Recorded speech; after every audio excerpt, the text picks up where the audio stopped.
Manila, Philippines. Panicked families run for their lives. Their high-rise apartment building is beginning to tilt.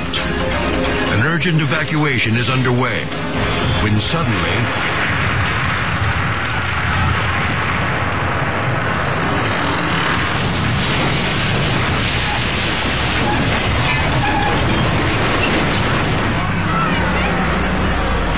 men, women, and children are still running for safety when the foundation gives way. The building rips through power lines, threatening to ignite the entire neighborhood.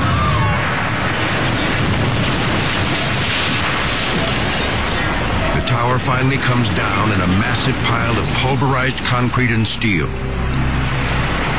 Hundreds are now homeless. Their possessions gone forever. Yet amazingly, no one is killed or even injured. Shoddy construction is blamed for the disaster. Criminal charges are filed against the building's owner. He's lucky they don't include murder.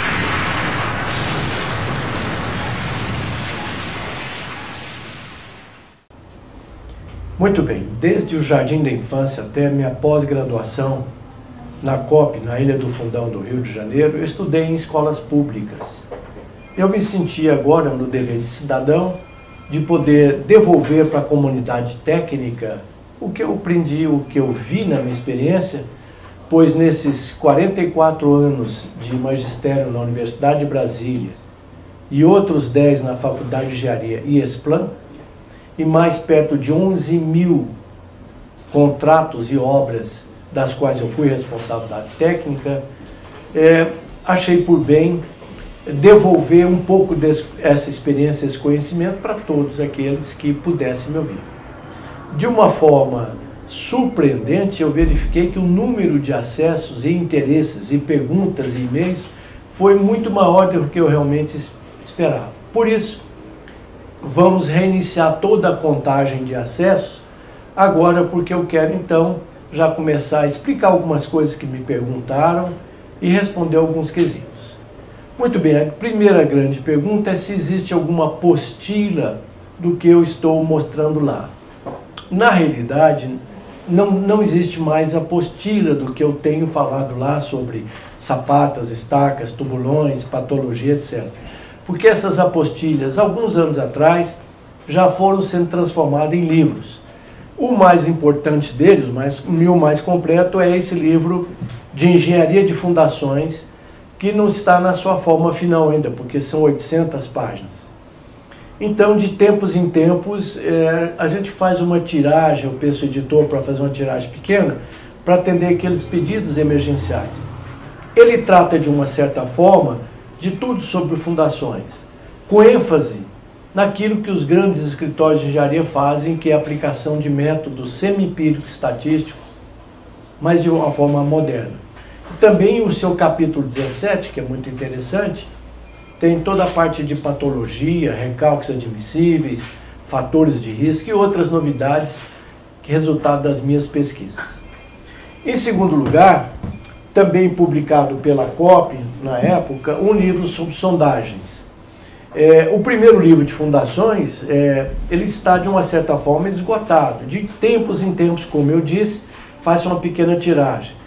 Se alguém, ainda assim, se interessar e fazer parte da nossa lista de pedidos, por gentileza, basta mandar um e-mail para infrasoloengenharia@gmail.com.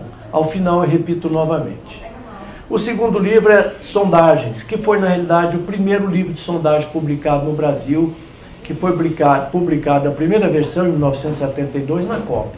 Ele tem praticamente tudo sobre sondagem, todos os tipos de sondagens, os cuidados, prós e contras, e o mais importante, correlações com parâmetros geotécnicos. Se alguém se interessar por esse livro, não está disponível ainda, mas poderá entrar na lista da próxima tiragem. Basta mandar um e-mail para infrasoloengenharia@gmail.com. E finalmente que ainda está no prelo, que também foi muito solicitado, é esse de danos causados por recalque. Aqui nós discutimos todo tipo de recalque sobre a ótica do solo e da estrutura e quais são os limites em particular. E eu insisto em chamar a atenção aqui, como tenho chamado nas palestras que falo ou que faço, é que o recalque mais letal não é o diferencial como todo imagina. O recalque diferencial realmente é muito ruim, mas o distorcional é aquele recalque letal que vai fazer sua obra rachar ou eventualmente desabar. Então, através da análise de perto de 700 obras que eu creio que já analisei até hoje, eu construí uma relação chamada fator de risco, que pode dar uma certa noção de qual é o risco que aquela obra tem em entrar em colapso. Esse ainda está no prelo, não está em condições de ser publicado, nem tiragem experimental ainda. Mas, se alguém precisar de alguma coisa de forma mais assim, urgente, premente, manda um e-mail para mim.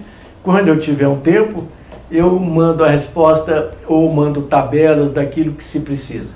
Se bem que a parte central está nesse livro aqui.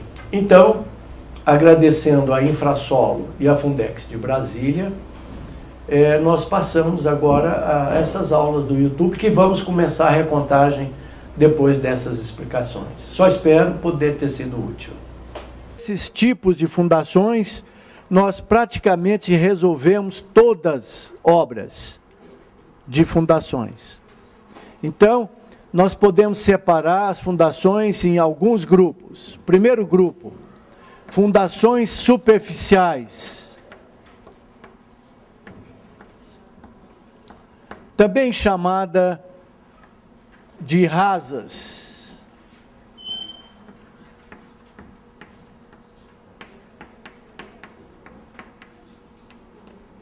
Também chamada de diretas.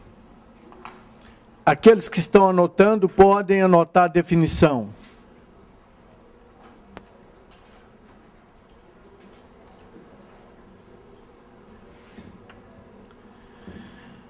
São fundações incapazes de transferir carga por atrito lateral,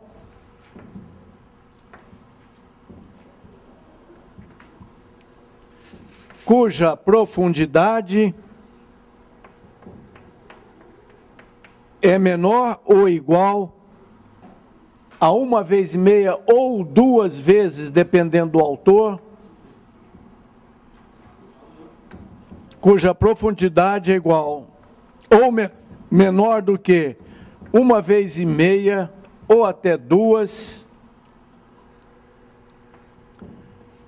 1,5 ou até 2 vezes a menor dimensão da fundação, ou diâmetro. Então, desde o começo? Tá. Fundações superficiais, diretas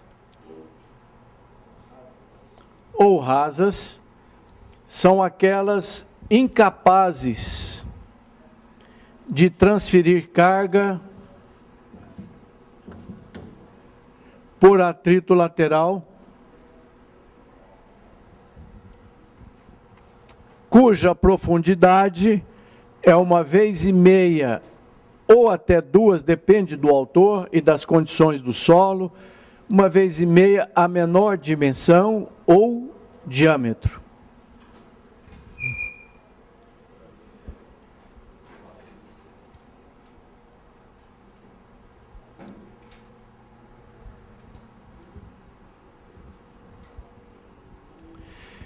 Muito bem, essas fundações transferem toda a carga que recebe do pilar para a base.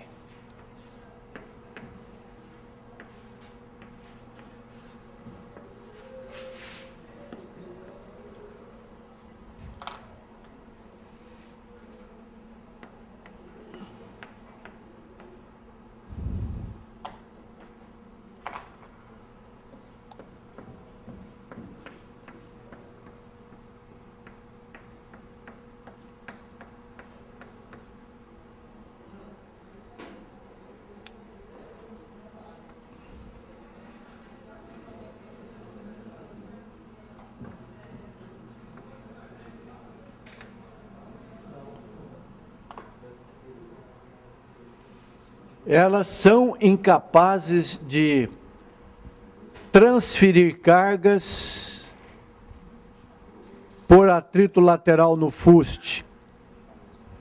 No fuste ou no colarim, ou no pescoço da sapata ou pilarete.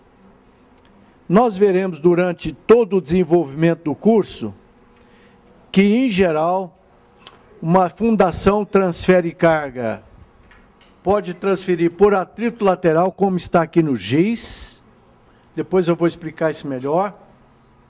Ela pode pegar a carga de um pilar e transferir só por atrito lateral, gerada pela tensão cisalhante entre o meu dedo e o giz. Pode também transferir carga só pela ponta, é o caso de fundações superficiais. Eu estou aplicando aqui, olha, 50 gramas de pressão, vou mais, meio quilo, está passando só pela ponta. Ou, de uma maneira geral, eu posso transferir carga só por atrito, não só por atrito, mas por atrito e por ponta. Então, uma fundação, conforme definido na primeira aula, é um transferidor de carga. Eu recebo a carga do pilar e passo para o solo. Isso pode ser feito de duas formas. Por atrito lateral, como aqui está, ou por ponta, estacas, por exemplo, de ponte, que atravessa a lama, não tem nenhuma contribuição lateral, ou mais comum, ela trabalha por atrito e por ponta. Mas as fundações rasas ou diretas são incapazes de transferir carga por atrito lateral. Toda pela ponta. E aqui nós nos baseamos, porque na realidade, o que eu preciso para projetar e executar a sapata é saber qual é a profundidade da fundação e quais são as dimensões da fundação.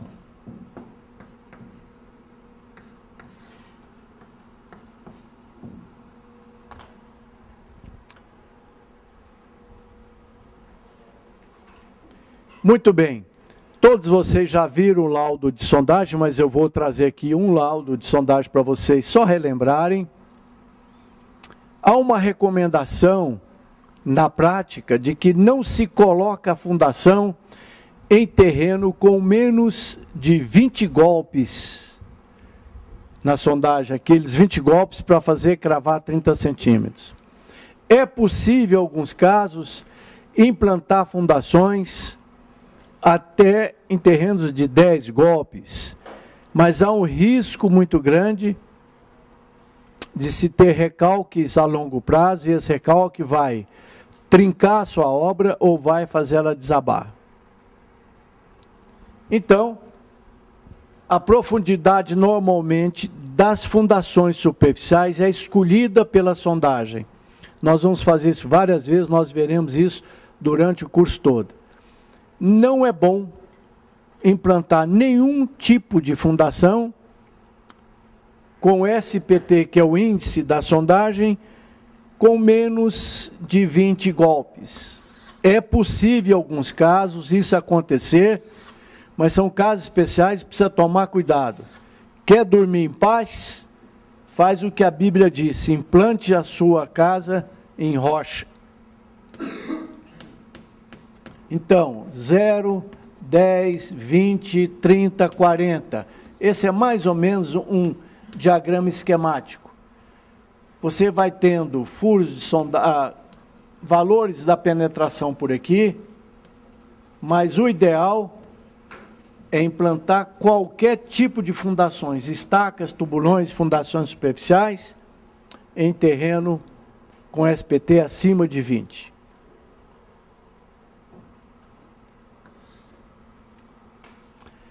Eu não sei se eu já falei sobre observação profissional já, eu acho que não, né?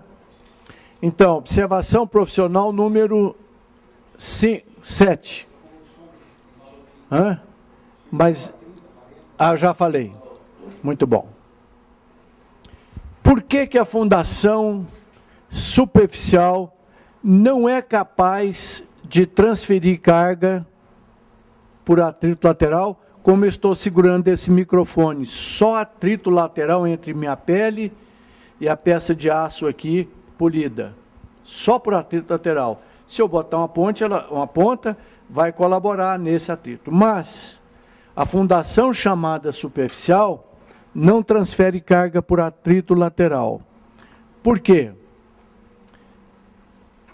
Porque essa relação de 1/2, que é básica da definição, lembram-se, fundação superficial, pode decorar isso, que isso vai cair nas provas, nos provões, nos projetos, tudo. É aquele que não transfere carga por atrito lateral, essa tensão é chamada cisalhante, e a sua profundidade, de uma maneira muito geral, é menor do que 1/2 a menor dimensão. Se for uma sapata longa de 2×10, prevalece a menor, 2. Se for redondinha, é o diâmetro. Por que isso? Porque nessa relação da profundidade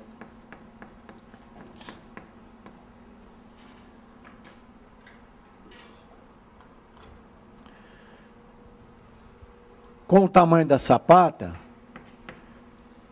uma fundação para romper, lembram-se dois fenômenos. Um é infarto, ruptura, é brusca e catastrófica, acontece entre 3 dias e 7. E outro é o câncer, mata lentamente, que é o recalque.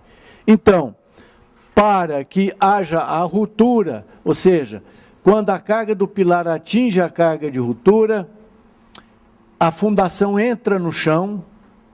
Não estou me referindo à ruptura do concreto. Como eu disse na primeira aula, eu já examinei 402 obras reforçando fundações. Só 4 delas, ou no máximo 5, não me lembro, tinha ruptura no concreto. O restante era o solo. O solo rompe, igual ao concreto, trinca. O solo, quando é pressionado a chegar na ruptura, ele gera uma trinca e formando uma ponta debaixo da sapata, ou da fundação, ou do tubulão da estaca.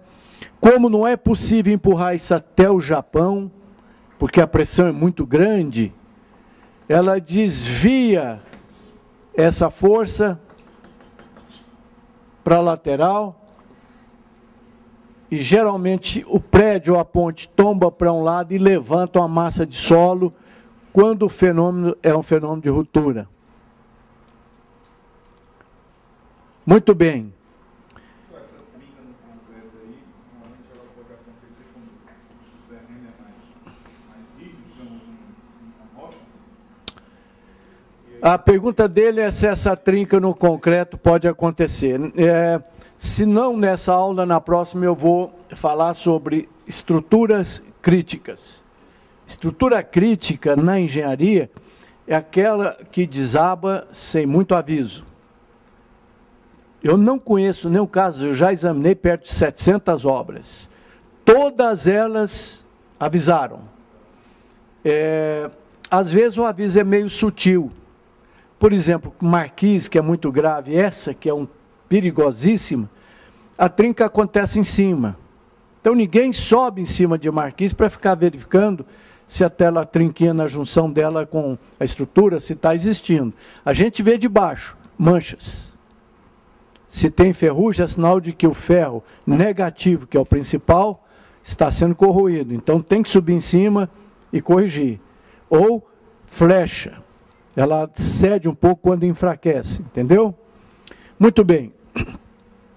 Na prática não tem nada de sobrenatural, mas a minha experiência diz que a estrutura avisa 3 vezes. 3.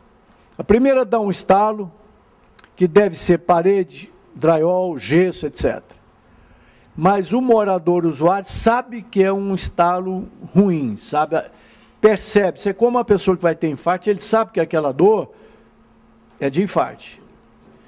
Depois dá um segundo estalo, que aí a ruptura já passa para a estrutura em si. O terceiro é desabamento. Eu, na realidade, mesmo quando publicar, olha, o prédio desabou, não sei o que lá, de repente eu vou examinar as entrevistas, ah, não, porque tinha um pedreiro que ouviu e saiu correndo, coisa desse tipo. Eu só não recomendo esperar o terceiro estalo, não. No primeiro, melhor sair do prédio e tal, para garantir, porque isso não tem sustentação científica, é só experiência dos fatos. Muito bem. As sapatas trincam porque ou excederam na carga, ou porque o colarinho está mal projetado, está fraco, ou porque houve corrosão desse material aqui. Ora, nós veremos durante o curso que concreto de fundação, normalmente eu uso 20 MPa 30, lá em cima e lanço, sem vibrar e sem concretar. Então, dos 20 MPa, eu só quero 5.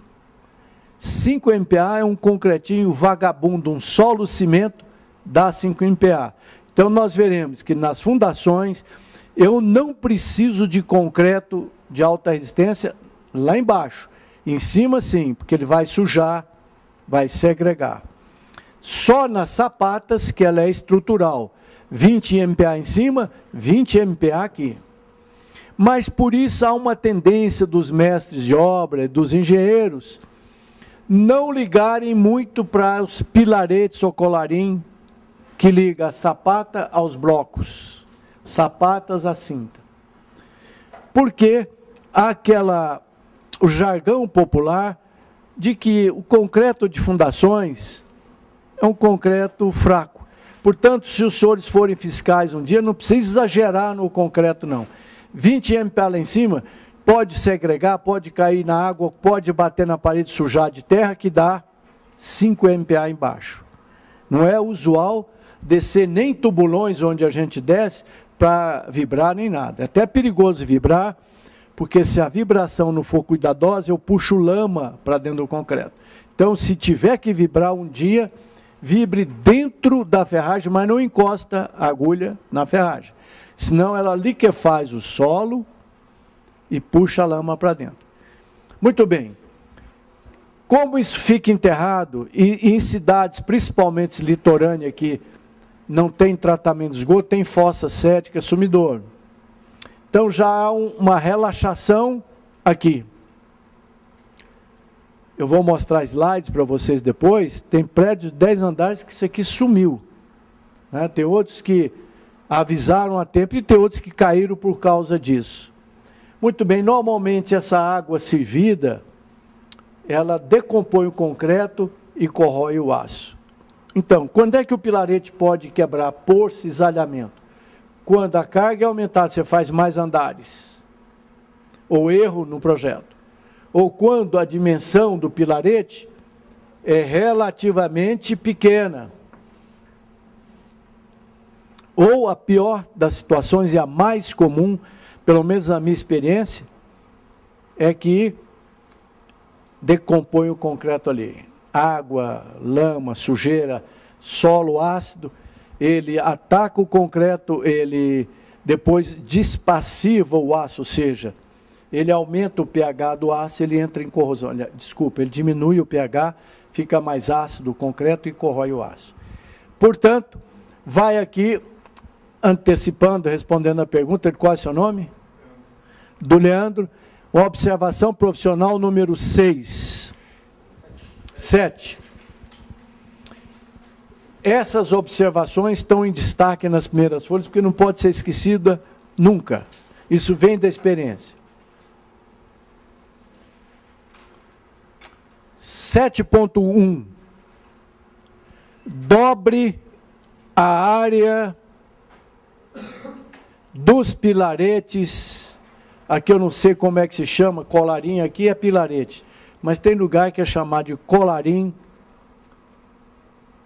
das sapatas ou blocos que interliga a fundação à cinta ou bloco. Então, dobre a área, nem pergunta o projetista. Se calcular, está certíssimo. mas quer um conselho, você vai gastar muito menos de 1 metro cúbico de concreto por fundações, bem menos, se dobrar a área de concreto. Se você tinha 30 por 30, está perfeitamente calculada, mas é uma questão da experiência. Dobra a área. Então, eu tinha 900 centímetros quadrados de concreto, vou passar a ter 1.800 centímetros quadrados. Ora, vai dar um aumentinho de raiz quadrada de 1.800, vai ser 42 por aí, né? Absolutamente nada. Você vai evitar um problemão para o resto da vida. Mesmo porque é uma estrutura do grupo crítica. Ou seja, está trincada, ninguém vê. Não faz barulho porque está enterrada. Só quando está muito ruim é que o prédio começa a sentar, começa a rachar a caixa d'água, pilar e parede. Aí, e o pior ainda, que o pessoal de defesa civil, engenheiro patologista que não tem muito feeling ou já não sofreu, faz um laudo de vistoria e diz, ó, seu prédio não tem nada. Não tem nada, não estou vendo trinca, não estou vendo nada. Está aqui enterrado. É muito perigoso. Muito bem, então, a recomendação, a economia pequena, você dobra a área de concreto, por exemplo, de 30 por 30 para 42, 42, 45, não sei. É só, alguém com máquina extrai raiz quadrada disso para mim, por favor. 7,2. Dobre a área da seção de ferros.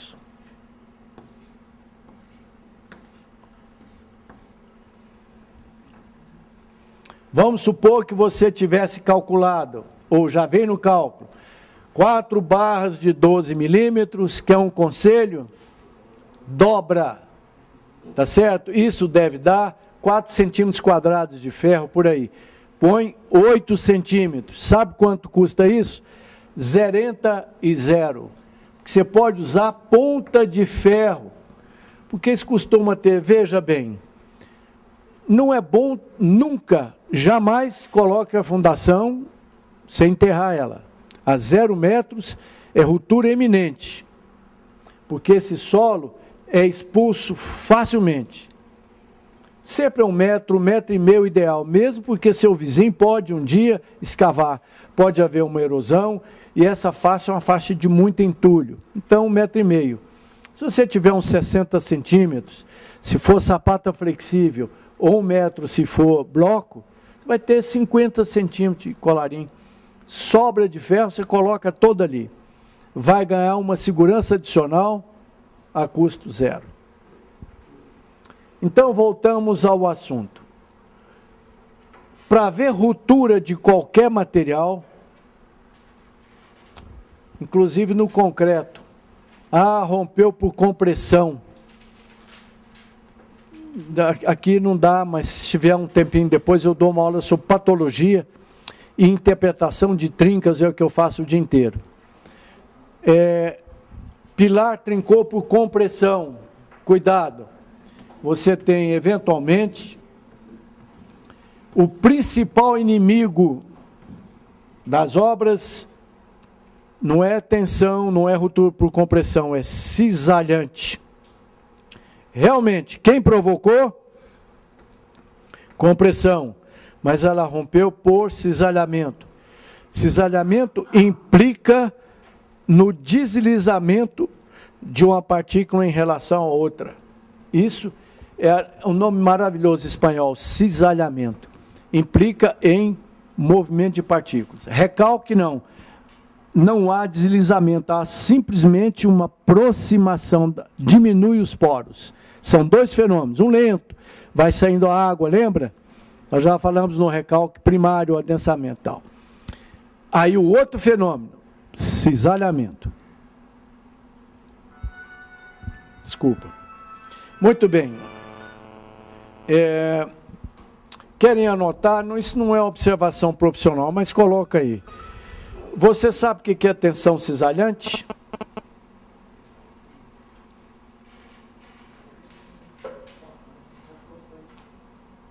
O cortante provoca uma tensão cisalhante. Qual é o nome da moça mesmo? Alessandra. Você sabe o que é tensão cisalhante? Vem cá, dá um pulinho aqui. Anotem. A tensão cisalhante é sempre... Alguém presta o batom para ela. Tensão cisalhante é sempre paralelo à superfície de ruptura. Tensão cisalhante necessita de movimento relativo, está sempre paralela às trincas. E a notação universal é uma seta pela metade. Essa seta pela metade é a tensão cisalhante, internacionalmente citada como tau. Ela sempre vem acompanhada de uma tensão chamada de compressão normal, geralmente a letra sigma. São perpendiculares entre si. Então, a tensão normal, que é uma tensão de compressão normal, está sempre perpendicular à cisalhante, a cisalhamento está ao longo da trinca. Muito bem. Encosta aqui. Nós somos duas partículas, ou de concreto ou de solo. Aumenta a pressão normal. Pressão normal, não exagera não. Ela é meio forte, eu preciso tomar cuidado. Vamos lá, vamos botar aqui meio quilo por centímetro quadrado de tensão normal. Tensão normal é sempre perpendicular cisalhante. Então vamos lá. Não, devagar também demais não. Meio quilo por centímetro quadrado de tensão normal. Agora, eu estou rompendo, você não, você é a partícula de lá. Está sentindo uma tensão cisalhante na pele do braço? Estou. Muito bem, porque houve um movimento relativo. Volta aqui para o quadro. Esse grãozinho é empurrado, esse não. Então, há uma resistência. Eu tive que fazer força para descer. Vem de novo. Você está se aproveitando de mim. Depois da 12ª vez, aí nós conversaremos melhor. Mas vamos lá, agora nós dois vamos agachar, ou seja, nós dois estamos, não tem movimento relativo. Vamos lá? Sentiu o cisalhamento do braço? Não. Não. Na sapata, esse grãozinho aqui, olha, não descola do colarinho, desce tudo junto. Vai descolar aqui, olha. Se fosse uma estaca, não. Como a estaca é muito funda, as tensões, a pressão da própria terra faz a trinquinha voltar para aqui. A hora que a trinca volta por aqui, significa dizer que esse grãozinho está deslizando, gera uma tensão cisalhante. Então, dois conceitos. Cisalhante sempre tem movimento relativo entre partículas. E outra, é sempre para... Pode decorar que vai cair na prova. Engenheiro acha que não tem que deduzir tudo, que nosso raciocínio é cartesiano. E é mesmo. Mas cartesiano, a gente quer chegar daqui para lá, não fica batendo nos obstáculos. Decore algumas coisas, depois você vai entender. Advogado, não. Tá aí, quer ir daqui para lá, ele vai ali, bate, sobe, desce, tal, conversa, às vezes volta, nem chega lá. Não é o nosso caso. Muito obrigado. Muito bem. Então, por que é que a fundação superficial não transfere carga por atrito lateral? Está aqui, olha. Atrito lateral puro. Se romper, cisalhamento vertical aqui, olha. A trinca não está aqui, olha. Cisalhamento.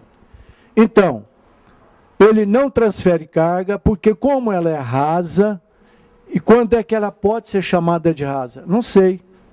Depende da largura. Mas quando isso acontecer, esse solo é empurrado para cima. Deixa eu ver aqui um exemplo bem conhecido disso. Ah, está aí. Você está andando na praia.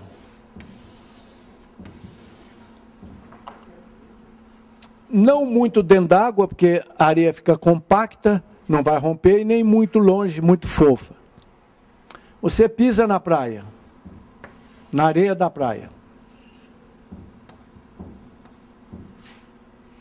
Essa força é transferida para uma pressão aqui. A mancha de impressão do pé da gente é calcanhar, que depois transfere para os dedos. Dependendo do seu peso, que dividido por essa área dá pressão, e dependendo da compacidade da areia, ela rompe. Pode ter certeza, forma aqui um cone de areia marcando gol contra, ou seja, ela cria uma ponta. Fundação não precisa ter ponta. Pode ser chata que o solo dá uma ponta para ela. Isso vai entrar aqui embaixo, mas aí vai ser muito difícil empurrar isso 10 metros para baixo.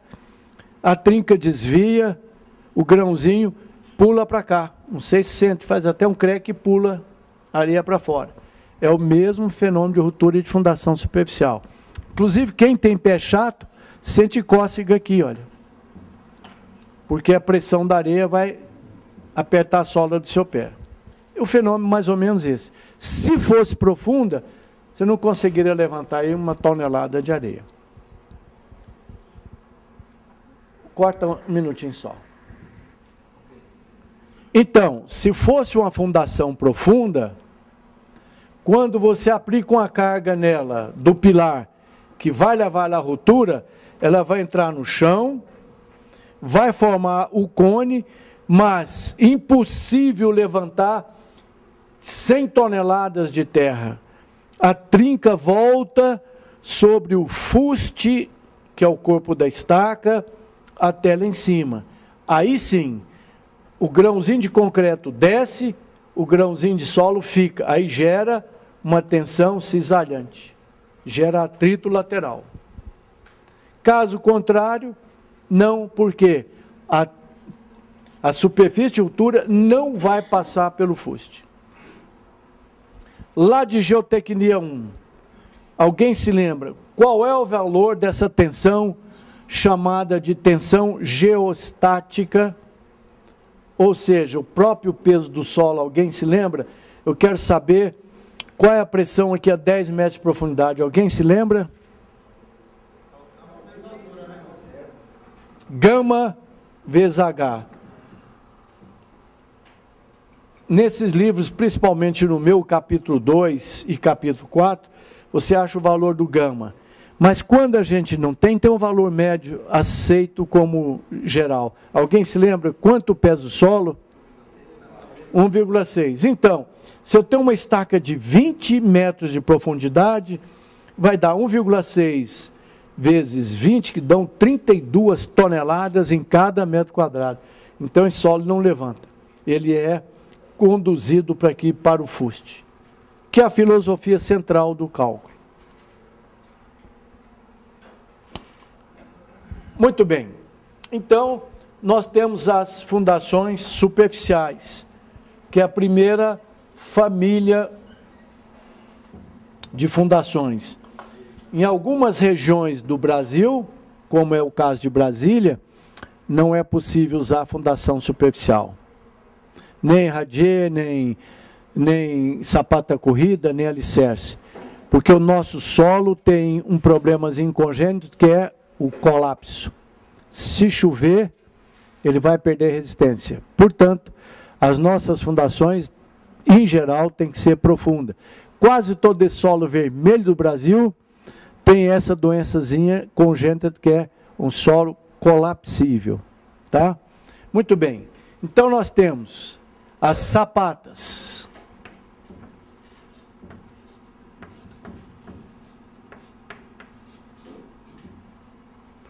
Que são fundações superficiais. Então, ela atende duas condições.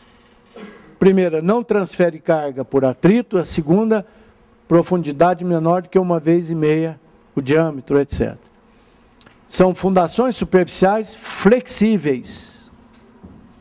Então, além de ser superficial, ela tem essa característica de ser flexível.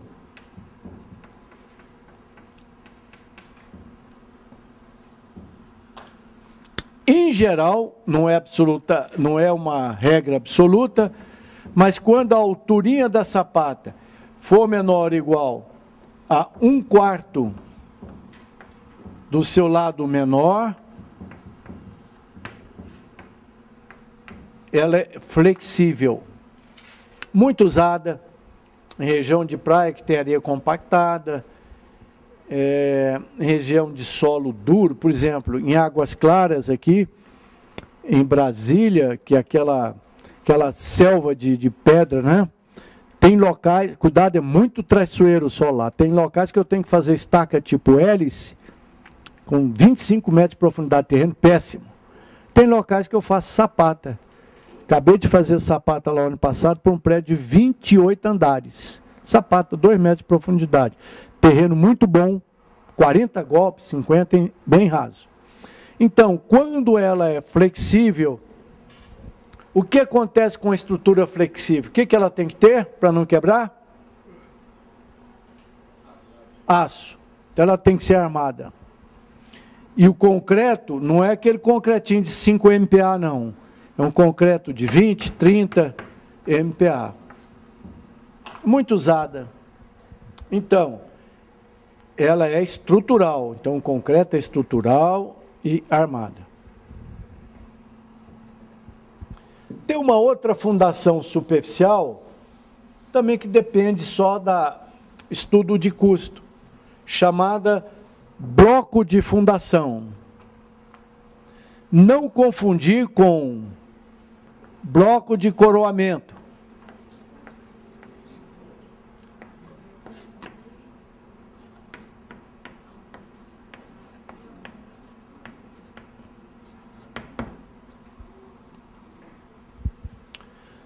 Essa letra está bem legível, tamanho? Então, bloco de fundação é uma fundação superficial, portanto, atende a 2 pré-requisitos. Não transfere carga por atrito lateral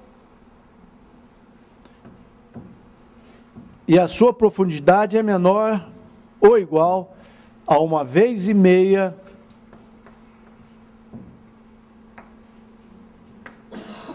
a menor dimensão, só que é um bloco rígido.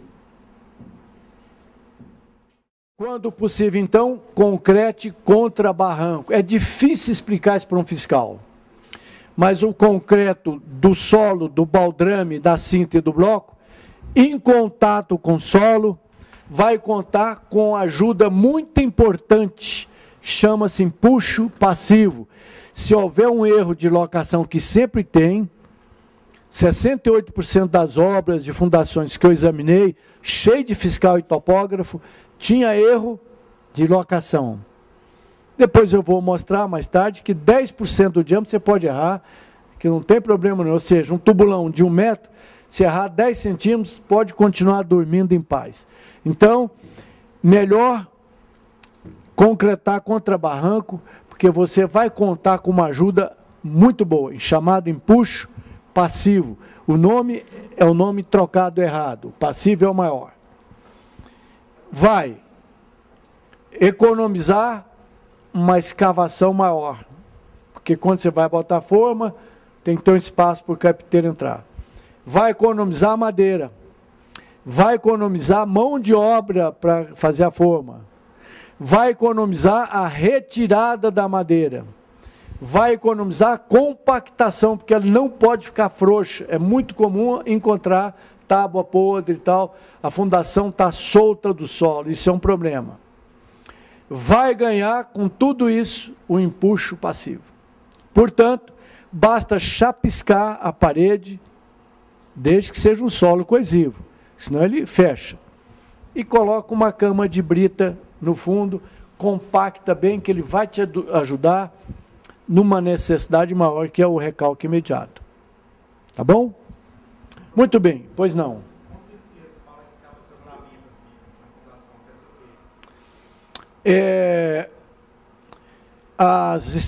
Ele pergunta, qual é o seu nome? Quando há o estrangulamento na fundação? Fundação superficial não estrangula, porque se escava, é rasa, o concreto é bem colocado, vibra. A sapata tem que ser vibrada, esse não. Nas estacas hélice, que está muito na moda, nós vamos falar isso depois, mas ela tem um grave problema. Aliás, 2. Estrangulamento. que a estaca hélice e a estaca do tipo Strauss, elas trabalham dentro da água em solo mole, até chegar no terreno bom. Se o operador morder a hélice, ou seja, girar a hélice sem subir, que a hélice tem a velocidade certa, tem que girar, o concreto vai caindo por dentro, de tal forma não deixar afrouxar e segurar a lama que está louca para entrar na estaca. Se por acaso a máquina não tiver torque, quando o seu carro não tem torque para fazer subir, ele apaga, né? Você aumenta a rotação, pisa na embreagem, ele aumenta o torque e sobe. Então, quando a máquina é fraca, tem torque baixo, na hora de tirar, a máquina apaga. Ela não tem força para arrancar por causa do atrito lateral. Aí o operador, muito malandramente, dá uma mordida, ou seja, ele gira o trato para quebrar o atrito sem subir. Ora, isso é um helicoide. Não sei se você já viu silo de soja, tem aquele helicoide rodando. O helicoide sobe? Não. O grãozinho sobe na pá. Ele transporta o grão e o silo, o helicoide, a hélice fica paradinha, ela só gira. Ora, se ele girar sem subir junto, o solo que estava aqui é como se fosse o grão de soja. Ele sobe, quando ele sobe fica um vazio, a lama entra. Também há casos onde não há mordida, mas que se atravessa uma camada de solo muito mole, muito ruim, ele pode pressionar o concreto, mas o concreto pesa mais do que o solo, então ele empurra o solo, em vez do solo empurrar ele. Mas é um dos grandes problemas da hélice, estrangulamento do fuste. Às vezes fica só uma camada de lama. O outro problema que nós falaremos com mais detalhe é a ferragem. Você primeiro enche de concreto, depois coloca a ferragem. Se demorar, não enfia mais a ferragem. Eu recomendo fazer a ferragem estribada e dividir ela, e outra espetada com marreta. Vamos supor que você calcule que tenha 12 ferros de 1 polegada, inclusive ferro mais grosso. 6 você enrola no estribo, que vai descer pressionado, e 4 espeta na marreta para ele descer. Porque é até muito comum a ferragem não descer, porque demorou a concretagem, coisa assim. Apesar de que o concreto tem um slump altíssimo, 20, é fluido. Mas se esperar 1 ou 2 horas, você não coloca mais o ferro. Entendeu? Muito bem. Então, temos um terceiro tipo de fundações, que quando possível é o melhor. Chama-se tubulões curtos.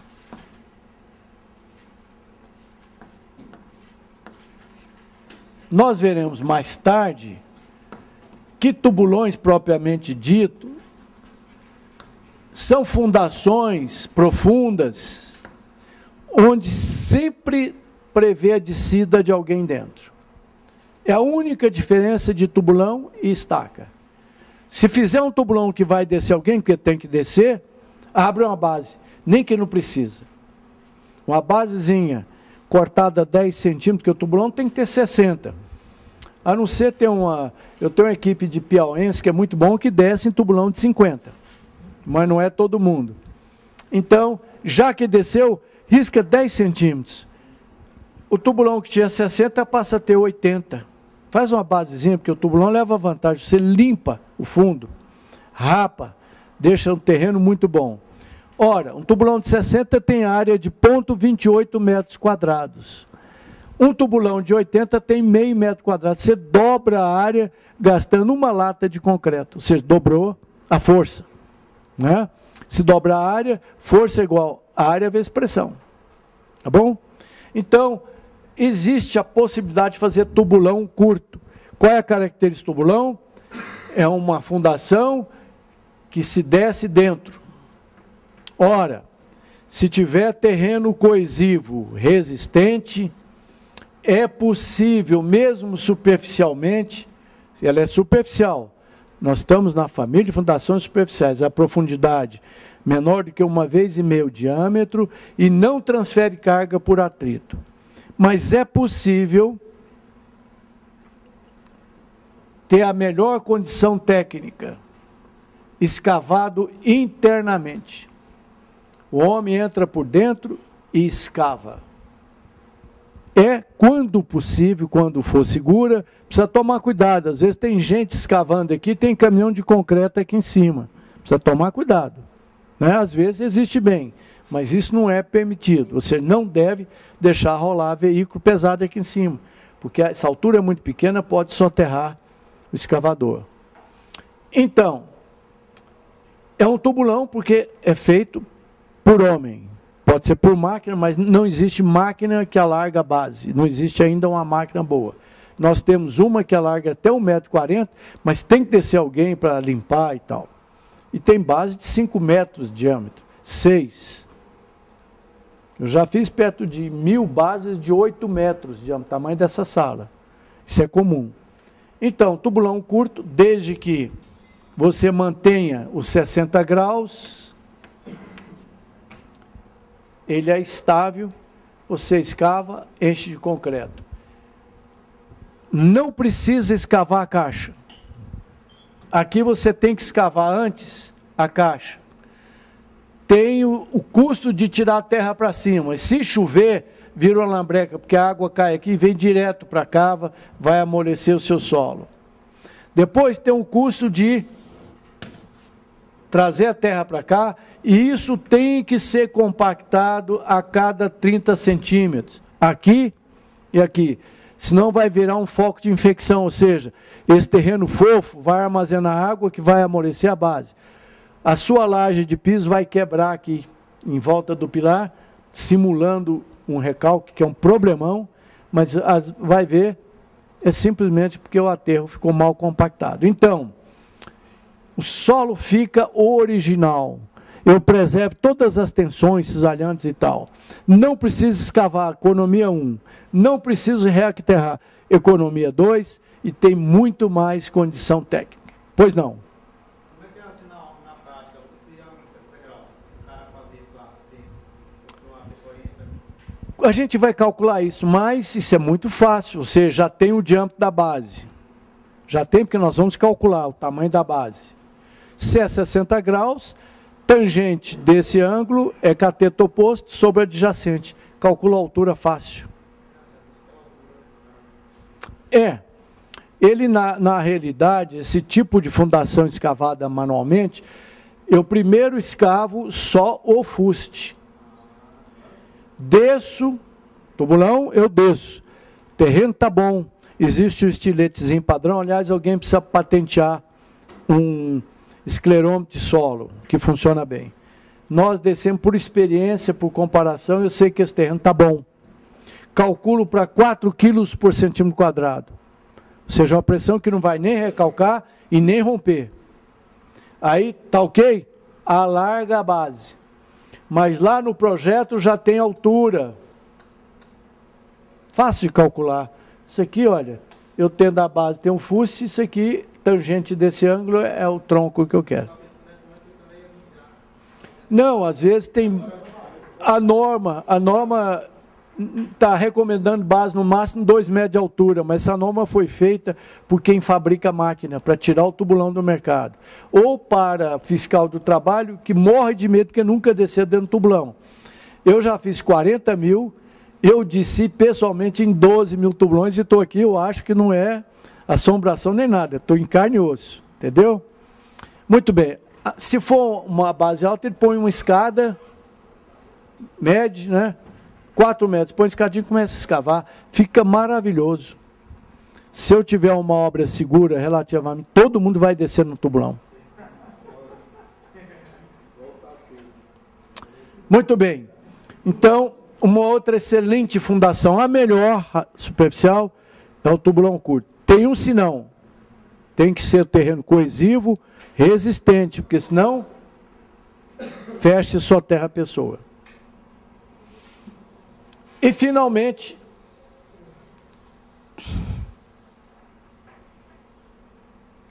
dentro do grupo de fundações superficiais,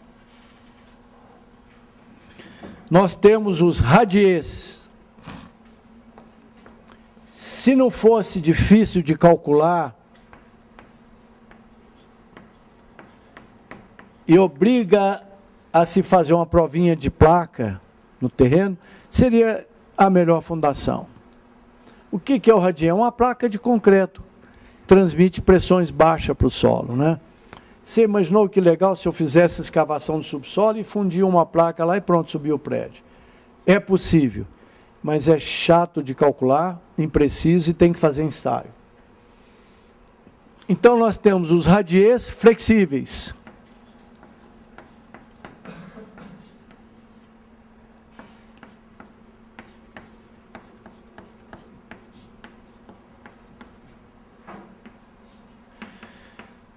Existe uma recomendação prática de que se mais de 50% da área da obra for ocupado por sapatas, melhor fazer um radier, emendar todas elas. Baixa pressão, porque aumenta a área, baixa pressão. Mas cuidado que o radier pode quebrar. E o mais barato é esse flexível. O que é o flexível? É uma placa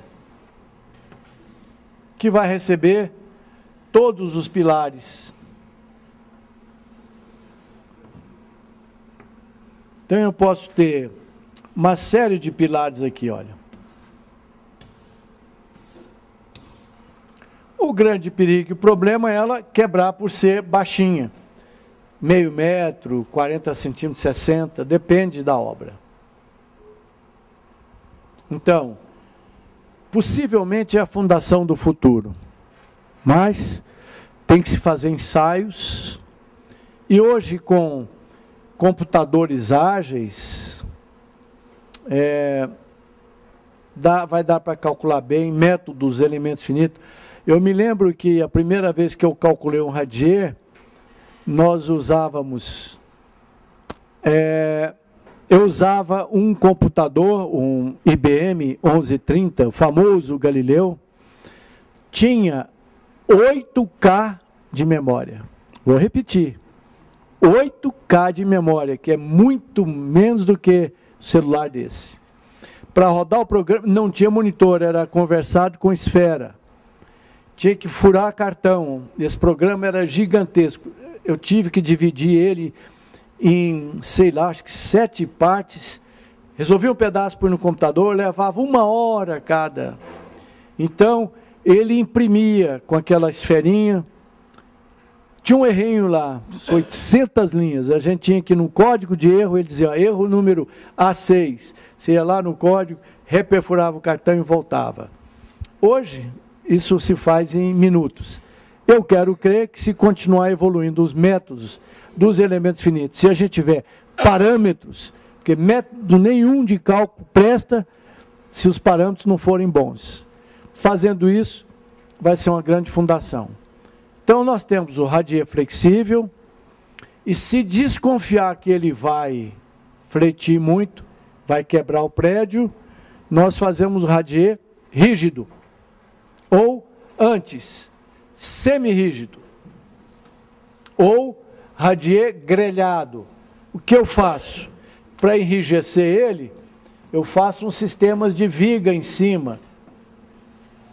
Então, faço vigas, e aqui, então, apoio os pilares. Às vezes eu faço viga nos 2 sentidos. É lógico que aí começa a perder a beleza. Vista em planta, seria uma coisa mais ou menos assim, uma retícula desse tipo, olha. Chamado de radier grelhado.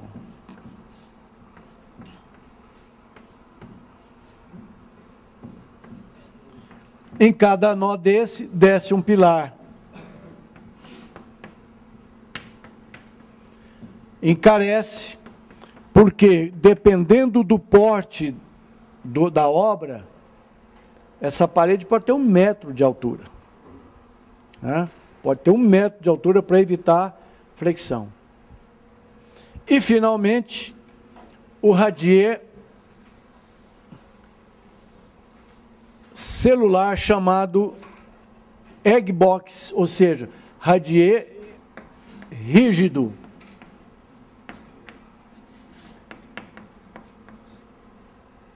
Chamado também de caixa de ovo. ele tem fundo e tampa, bom para reservatório, ele pode até girar, mas não quebra, não dá um recalque diferencial nem distorcional entre eles. Então, metrô, galeria de transceptores oceânicos, galerias de águas pluviais ou de esgoto, normalmente se faz um celular, ou para prédio também, pode descer o pilar aqui.